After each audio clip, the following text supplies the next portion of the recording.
Assalamualaikum warahmatullahi wabarakatuh. Nahmaduhu wa nusallimu ala rasulihil karim.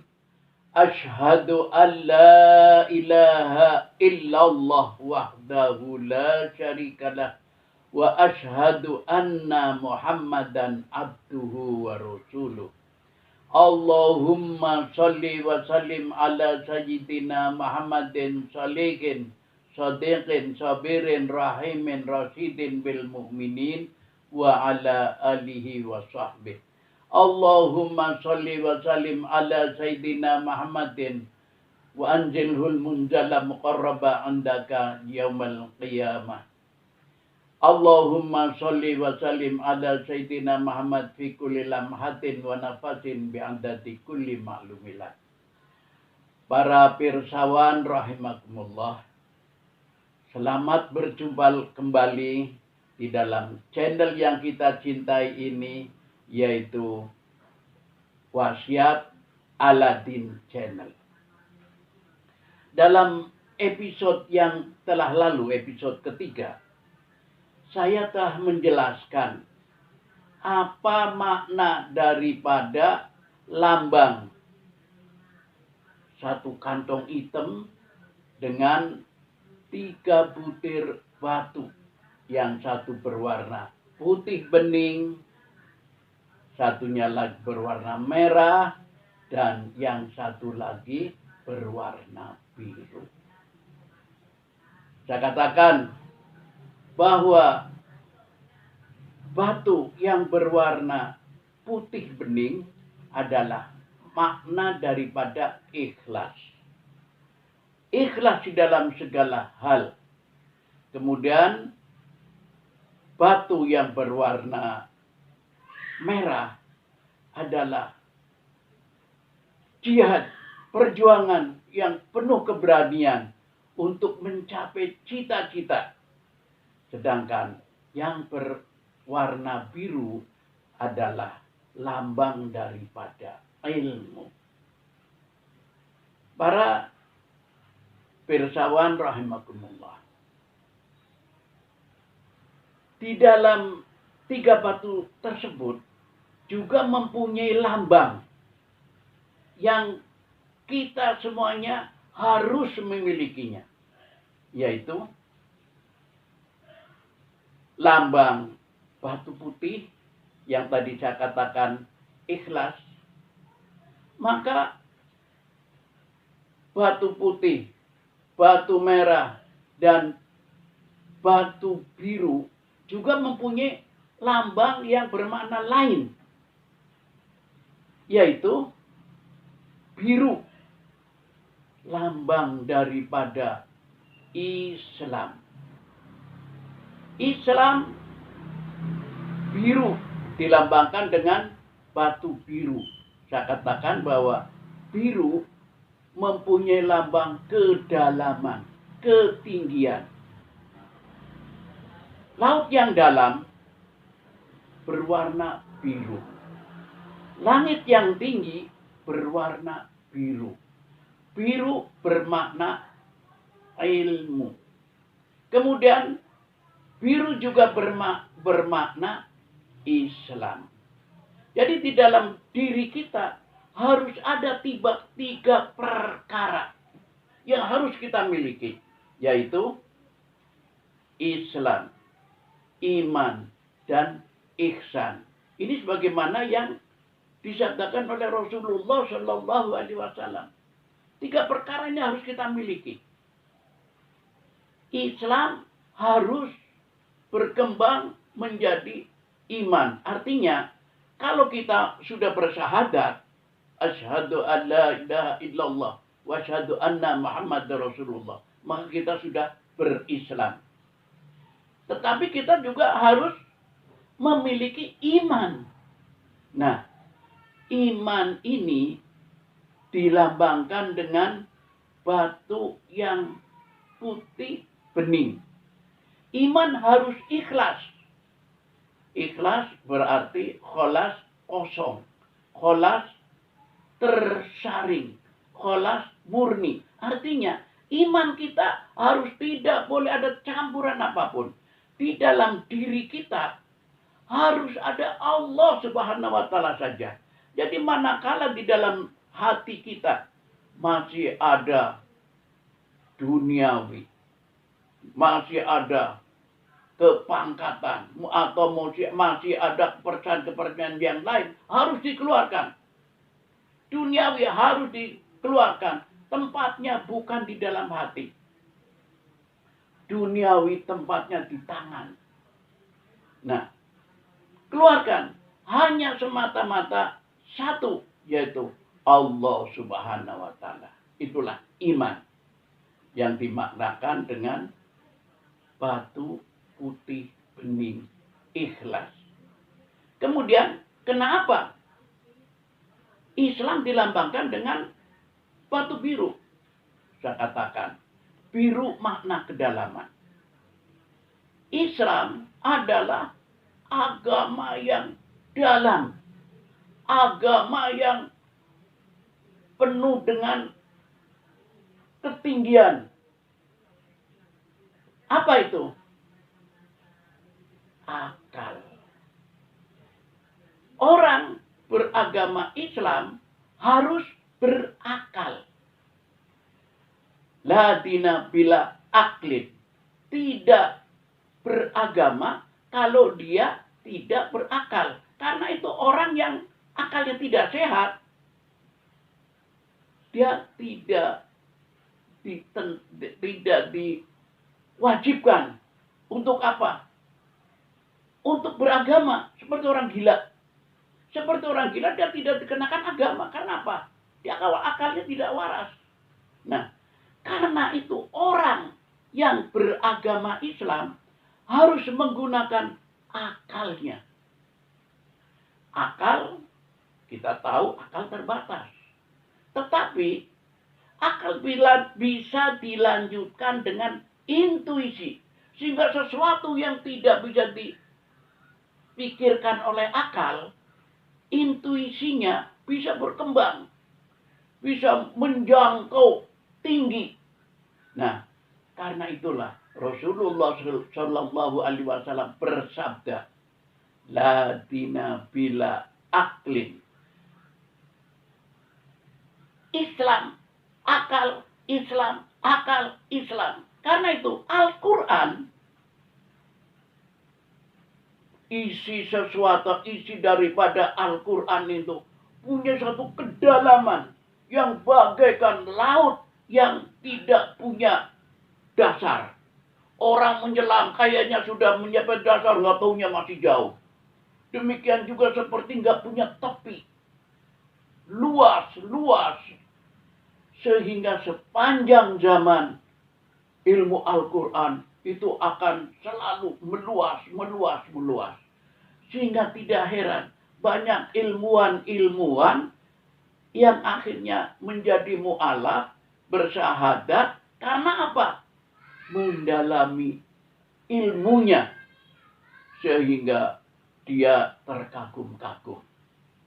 Seperti Jean-Jacques Rousseau, sarjana kelautan dari Perancis. Dengan kedalaman ilmunya, dia menjumpai di tengah laut ada semacam sungai yang berair tawar. Ada di dalam Al-Quran. Kemudian seorang Jepang, kalau nggak salah namanya Masaru Osada, dia terheran-heran melihat orang mengobati dengan lafaz-lafaz Al-Quran. Kemudian dia lihat dengan lafaz-lafaz Al-Quran dengan media air. Airnya lalu diselidikin. Setelah diselidikin dengan alat-alatnya yang canggih, potret yang canggih, mikroskop yang canggih, dipotret, ternyata apa? Molekul-molekul airnya berubah sesudah dibacain doa-doa yang terambil dari Al-Quran. Sehingga dia masuk Islam. Karena apa? Molekul-molekul air tersebut indahnya bukan main. Jadi dengan perkataan-perkataan yang bagus, perkataan-perkataan yang saleh, molekul berubah menjadi sesuatu yang indah. Artinya, perkataan yang bagus itu adalah nur Allah Subhanahu wa taala yang indah. Kemudian ada seorang profesor juga, Maurice Bucaille. Itu juga setelah menyelidiki mayat daripada Fir'aun. Fir'aun yang tenggelam di laut. Tercantum di dalam Al-Quran. Sehingga dia lalu masuk Islam. Di dalam Al-Quran penuh dengan ilmu-ilmu yang luar biasa. Yang ditemukan di abad-abad 19 dan 20. Sementara Al-Quran didapatkan dari mana? Dari seorang yang buta huruf. Dari Rasulullah Nabi Muhammad Sallallahu Alaihi Wasallam.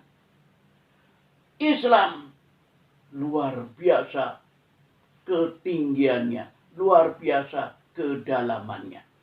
Nah, karena itulah di dalam Islam harus ada 3 perkara, yaitu Islam, iman, dan ihsan. Ihsan ini batu yang berwarna merah. Merah berarti keberanian. Merah berarti mujahadah. Merah berarti perjuangan yang gigih. Untuk apa? Mencapai makrifat kepada Allah Subhanahu wa taala. Jadi Islam, syahadat. Kemudian apa? Mengakui bahwa tidak ada yang patut disembah. Tidak ada yang bisa menciptakan alam semesta ini. Kecuali hanya yang satu saja. Ahad. Yaitu Allah Subhanahu wa ta'ala. Nah, di dalam ihsan, inilah aplikasi pengejawantahan perintah-perintah Allah Subhanahu wa ta'ala yang diturunkan kepada Nabi Muhammad. Kemudian Nabi Muhammad memerintahkan kepada umatnya. Untuk apa? Untuk berlaku amal baik. Amal baik inilah yang bernama ihsan. Kebaikan, kebaikan, kebaikan. Karena apa? Inti daripada Islam, ruh daripada Islam adalah apa? Rahman Rahim. Rahmatan lil alamin. Kasih sayang. Jadi seluruh kejadian alam semesta ini diciptakan oleh Allah Subhanahu wa taala berdasarkan apa? Berdasarkan kasih sayang. Karena itu Rasulullah Shallallahu Alaihi Wasallam menyuruh juga kepada umatnya untuk apa? Untuk memiliki rasa cinta, rasa kasih sayang kepada semua makhluk. Sehingga dikatakan tidak akan masuk surga kalau seseorang tidak beriman kepada Allah Subhanahu wa taala. Dan seseorang tidak akan bisa beriman kalau di dalam hatinya tidak ada rasa cinta. Cinta kepada siapa? Cinta kepada Allah Subhanahu wa taala. Cinta kepada Rasul-Nya. Cinta kepada para umat manusia. Cinta kepada seluruh makhluk yang diciptakan oleh Allah Subhanahu wa taala. Karena itu, penganut Islam harus berkasih sayang. Sehingga ada cerita. Ada riwayat yang dibawakan oleh Rasulullah Shallallahu Alaihi Wasallam.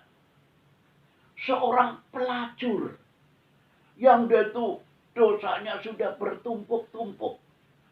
Kemudian suatu ketika dia mengambil air, dengan sepatunya, sepatu pakai tali, kemudian di ini apa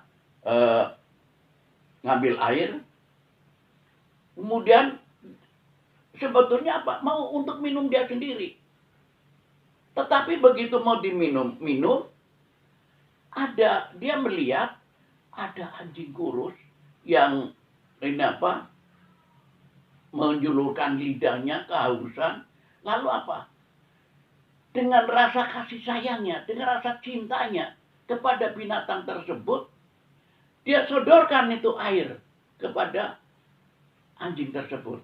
Anjing itu minum. Itu. Nah, karena gembiranya Allah Subhanahu wa taala melihat pelacur yang penuh kasih sayang terhadap anjing kurus tersebut, Allah ampunin dosa-dosanya dan ditakdirkan bahwa pelacur ini di akhir hayatnya dia tobat, kemudian dia melakukan kebaikan-kebaikan sehingga dia mati husnul khotimah, sehingga dimasukkan ke dalam surganya Allah Subhanahu wa taala. Artinya apa?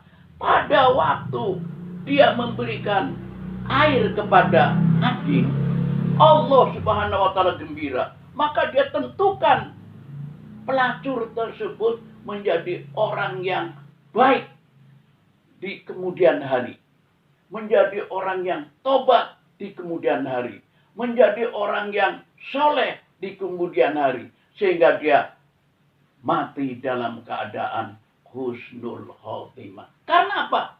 Karena dia berkasih sayang kepada makhluk. Nah, karena itu Rasulullah SAW juga menganjurkan kepada seluruh umatnya untuk berkasih sayang kepada siapapun. Tidak ada sesuatu yang dibenci. Tidak ada sesuatu yang dianggap musuh. Tapi disuruh untuk apa? Berkasih sayang. Kecuali orang tersebut memang benar-benar memusuhi Islam. Kalau dia benar-benar secara nyata-nyata memusuhi Islam, menghilangkan Islam, maka disuruh apa? Lawan dia. Karena dia adalah musuhnya Allah Subhanahu wa taala. Tapi kalau tidak, disuruh untuk berbuat baik, berbuat baik, berbuat baik. Para pirsawan rahimakumullah. Jadi kalau sudah nyata bahwa Islam itu adalah menyuruh kita untuk berkasih sayang kepada segenap makhluk, ya manusia, ya binatang, bahkan apa? Tumbuh-tumbuhan. Tumbuh-tumbuhan kita disuruh untuk berkasih sayang kepada tumbuh-tumbuhan. Sehingga manakala kita menyiram tumbuh-tumbuhan, maka Allah Subhanahu wa taala pun juga memberikan apa? Rahmatnya kepada orang yang menyiram. Apa itu? Pahala. Sehingga dikatakan oleh Rasulullah, siapa orang yang menanam tanaman, kemudian tidak dipelihara dengan penuh cinta, lalu tanaman itu tumbuh besar, sehingga berbuah, buahnya dimakan oleh manusia, buahnya dimakan oleh binatang, maka setiap buah yang dimakan akan menghasilkan rahmatnya Allah terhadap orang yang menanam, rahmatnya Allah terhadap orang yang memelihara tanaman tersebut. Islam bermakna sejahtera. Islam bermakna damai. Karena apa? Ruh daripada Islam adalah kasih sayang. Karena itu, surat yang tercantum pertama kali dicantum di dalam kitab Al-Quran adalah sifat Allah Subhanahu wa taala, Rahman dan Rahim. Dengan lafaz Bismillahirrahmanirrahim. Dengan nama Allah yang Maha Pengasih dan Penyayang. Alam semesta ini adalah perwujudan daripada kasih sayang Allah Subhanahu wa taala. Rasa cinta Allah Subhanahu wa taala. Allah cinta kepada makhluknya. Karena apa? Karena seluruh makhluk adalah nurnya dia sendiri. para pirsawan rahimakumullah. Itulah lambang daripada batu tersebut. Biru bermakna Islam mempunyai kedalaman yang tanpa ukur. Kemudian batu putih bermakna iman. Iman ini harus diaplikasikan di tengah kehidupan. Sehingga dikatakan oleh Rasulullah SAW, "Mayyu'minuna billah wal yaumil akhir falyaqul khaira aw liyasmut." Barang siapa orang yang beriman kepada Allah dan hari akhir, maka hendaklah dia ngomong yang baik atau diam. Artinya, orang berbicara itu hanya di dalam satu arah, yaitu arah omongan yang baik, omongan yang menggembirakan pendengarnya, omongan yang bisa menimbulkan semangat orang yang mendengarnya. Sehingga manakala ada orang yang putus asa, lalu dia mendengarkan omongan seorang dengan omongan-omongan yang baik. Omongan yang baik adalah nur. Orang tersebut lalu timbul semangatnya, timbul gairahnya, timbul cita-citanya. Nah, hal demikian ini karena apa? Karena omongan yang baik adalah nur. Omongan yang baik akan menimbulkan kegembiraan terhadap orang yang berbicara. Itulah. Karena itu, manakala kita pegang tiga perkara ini, yaitu Islam, iman.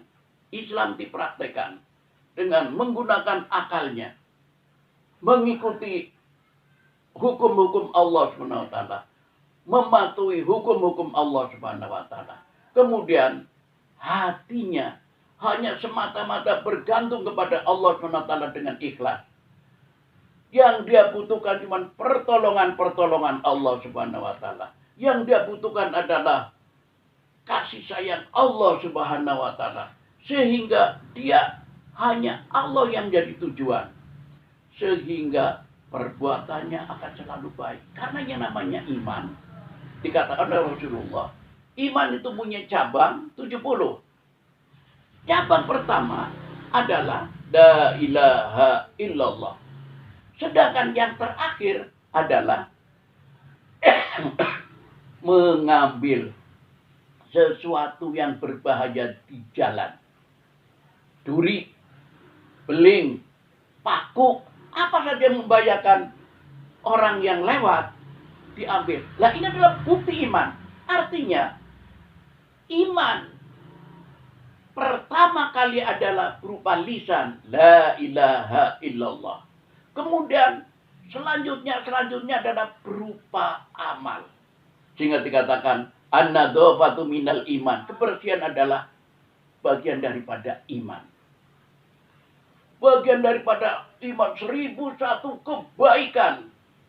Apa saja yang apik, apa saja yang menguntungkan orang, apa saja yang bermanfaat sehingga orang tersebut mendapat keberuntungan, mendapat kebaikan, itu adalah perwujudan iman. Kita mesti melakukan itu. Karena itu, seorang yang beriman, perkataannya, perbuatannya akan menguntungkan orang lain, akan menguntungkan keluarganya, selain menguntungkan juga pada dirinya sendiri. Itulah bukti daripada iman. Itulah lambang daripada tiga batu yang diberikan guru sufi kepada muridnya, yaitu Aladin. Agar Aladin mempraktekkan apa yang menjadi isi lambang batu tersebut. Nah, karena itulah guru sufi juga memberikan tongkat. Tongkat ini adalah lambang tauhid, lambang satu. Sehingga tongkat itu lalu apa? Untuk mengusir apa saja waktu Aladin turun, mengusir binatang-binatang berbisa pada waktu dia turun yang di dinding-dinding gua, untuk mengusir laba-laba yang menutupi lampu tersebut. La ilaha illallah. Karena itu Aladin disuruh apa? Untuk selalu mengucapkan La ilaha illallah. Wa kafa billahi waliya wa kafa billahi nasiro. Wa kafa billahi, cukuplah dengan Allah. Waliya sebagai pelindung. Wa kafa billahi nasiro. Cukuplah dengan Allah penolong. Sehingga di dalam hidupnya Aladin senantiasa hanya cenderung kepada Allah, minta pertolongan kepada Allah, minta pertolongan kepada Allah. Kemudian mujahadah, berjuang di dalam mencapai cita-citanya. Berusaha untuk apa? Mencapai cita-cita sehingga akhirnya dia berhasil mendapatkan lampu. Nah, lampu yang sudah saya katakan simbol daripada agama. Artinya apa? Manakala kita kepingin mendapatkan agama yang benar-benar, maka amalkan 3 perkara ini yang ada di dalam kantong. Kantong hitam itu adalah lambang daripada hati. Di dalam hatinya harus ada apa? Islam, iman, ihsan. Kemudian apa? Ikhlas, rasa ikhlas. Kemudian ada berjuang tanpa lelah untuk mencapai tujuan. Insya Allah dengan melakukan amal-amal daripada lambang-lambang yang dipesankan oleh guru sufi melalui simbol 3 batu itu, kita akan selalu bersama dengan Allah Subhanahu wa taala. Karena amal ihsan, yang dimaksud amal ihsan adalah amal yang ikhlas semata-mata karena Allah. Tujuannya bukan apa-apa, tapi semata-mata karena Allah. Untuk kepentingan diri kita, kepentingan keluarga kita, dan untuk kepentingan masyarakat. Bahkan yang lebih dipentingkan apa? Kepentingan orang lain. Nah itu. Nah, karena apa? Kita hadir di dunia ini adalah untuk menjadi pelayan umat, menjadi khalifatullah fil ard, penggantinya Allah Subhanahu wa taala di atas permukaan bumi. Para nabi itu adalah pelayan umat.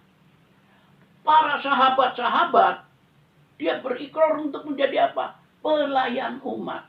Pelayan umat hadir bukan untuk dilayani, bahkan untuk melayani. Sehingga semuanya itu apa? Dikorbankan untuk umat. Karena itu,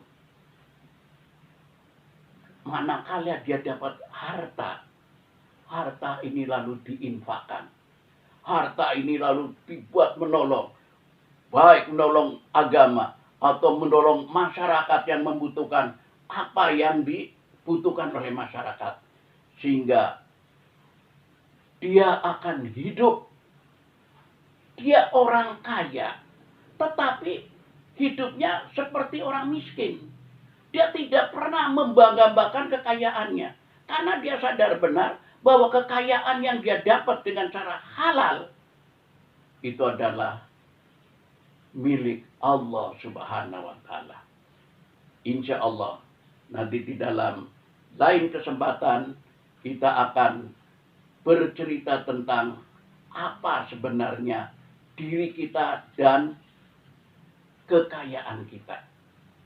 Saya rasa untuk itu saya cukupkan sampai di sini. Mudah-mudahan apa yang saya sampaikan ada manfaatnya. Dan akhirul kalam, subhanaka Allahumma wa bihamdika asyhadu an la ilaha anta astaghfiruka wa atubu ilaik. Assalamualaikum warahmatullahi wabarakatuh.